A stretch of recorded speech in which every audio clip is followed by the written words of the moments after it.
საქართველოს განათლებისა და მეცნიერების სამინისტროს დანაპირები შესრულებულია. ოზურგეთელმა პედაგოგებმა მომატებული ხელფასი აიღეს. სახელფასო ზრდა სამუშაო საათებისა და სტაჟის მიხედვით განისაზღვრა.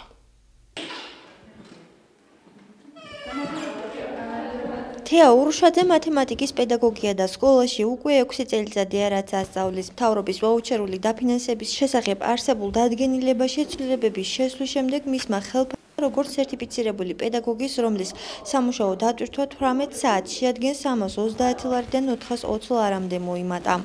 სტიმულის მომცემი, რა თქმა უნდა, იყო. ეს ჯერ სერტიფიცირების გამომატებაც თავის მხრივ იყო და ეხლა ეს 90 ლარი კიდე დამატებით, რა თქმა უნდა, სტიმულის მომცემია და უფრო რა თქმა უნდა, უფრო იმას მაიძულებს, რომ უფრო მეტი გავაკეთო, ვიდრე ვაკეთებდი, რა თქმა უნდა, იქამდეც თავს არ ვზოგავდი, მაგრამ ეხლა განსაკუთრებით. ცვლილებები მასწავლებლების შრომის ანაზღაურებაში განათლებისა და მეცნიერების სამინისტროს 2013 წლის ბიუჯეტის 61.700.000 ლარის გაზრდის შედეგად მოხერხდა. ოზურგეთის საგანმანათლებლო რესურს ცენტრის ხელმძღვანელის განცხადებით, ხელფასების მატება რამდენიმე მიმართულებით მოხდა.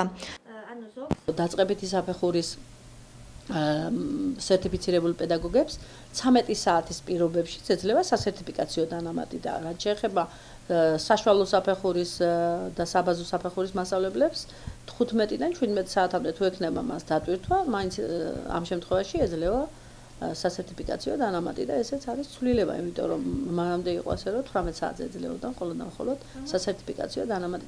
მეტი სახელფასო ზრდა 2013 წელში აღარ იგეგმება. 2013 წლის ბოლოს კი საშემოსავლო გადასახადების ხარჯზე პედაგოგები მე-13 ხელფასსაც მიიღებენ.